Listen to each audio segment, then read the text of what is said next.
Right about now, the Funk Soul Brother. Check it out now, the Funk Soul Brother. Right about now, the Funk Soul Brother. Check it out now, the Funk Soul Brother. Right about now. Growing up liking pop music and the Beatles, then when I was 14 there was punk rock, then liked hip hop, then liked house, and then just got to a point where why not just put all of them into one bundle, bunged them in a big stew and stirred them.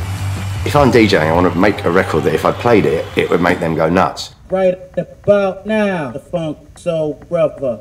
The House of Love was a kind of after-hours clubhouse. A load of people going through my record collection and sometimes playing them all at once. It's where I formed quite a lot of the idea of Skin, I think. That sort of eclectic mix. Yeah, and I remember you coming to me and saying, you know that kind of music that we play back at your house, could you actually make a record like that? Sort of hip-hop at the wrong speed. We got fed up with going up to the Heavenly Social every weekend and we thought we'd save the petrol by opening a club down here. It sort of very quickly turned from this oddball once a month thing into our clubhouse. It's the most beautiful sort of clubbing experience I've ever had. Rockefeller Skank gelled when I played Sliced Tomatoes by the Just Brothers at the Boutique. And everyone was like, Silk Groove, we can get this. When I got home, it was like the first thing was, right, that thing that I played at the Boutique, I said, let's see what we do with that.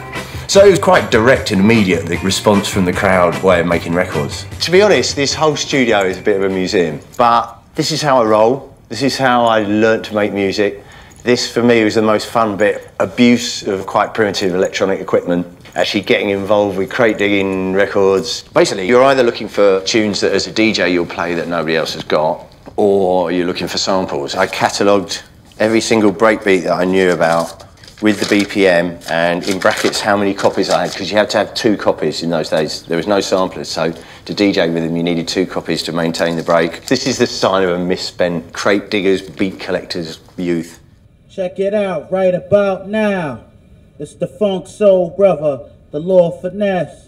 Just the way he said right about now kind of had a rhythm to it, but at a tempo that you wouldn't normally associate with a house record or a rap record. I took that and chopped that up. Right about now, the Funk Soul Brother. So now you could play at any tempo, at any rhythm. Right about now, the Funk Soul Brother. Sliced Tomatoes by the Just Brothers, which I'd had for years and years since my kind of semi-mod days.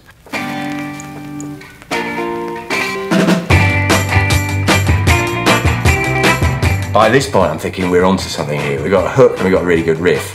And we just need one more element. And I was on holiday in Bali watching surfers for the first time and thought, surf guitar. By the time I got home, it's like, I think we've got the 3 elements, bung drum beat on it, and that's the single. Right about now, the Funk Soul Brother. Check it out now, the Funk Soul Brother. That first night you played Rockefeller Skank at the Boutique. I remember just sort of biting my nails, sort of looking around, checking it, are they liking it, are they liking it? And then within a minute it was very obvious. It kind of had that feeling that we were right in the middle of something special. I don't think I've ever been so kind of musically high in my life. Nobody in the world was having more fun than we were. The night before we filmed the video for Rockefeller Skank, I was in a hotel room in LA, and this was left in my hotel room. It says Spike Jones, Rockefeller, and inside was a letter. I never met Spike or knew him at this point. It says, Norman, I like your song a lot, and I saw this guy on Hollywood Boulevard dancing to it, so I made you a video. Hope you like it, Spike. I saw the video, said, right, scrap the very expensive video we're making, let's get this Spike Jones fella in to do it. Sadly, we couldn't because they'd already started filming it, but he did get to do the next one, which is Praise You. It kind of was fitting for the boundaries we were breaking with the music, not polished, not glitzy, that sort of frontier spirit of what can we get away with, how far can we push things.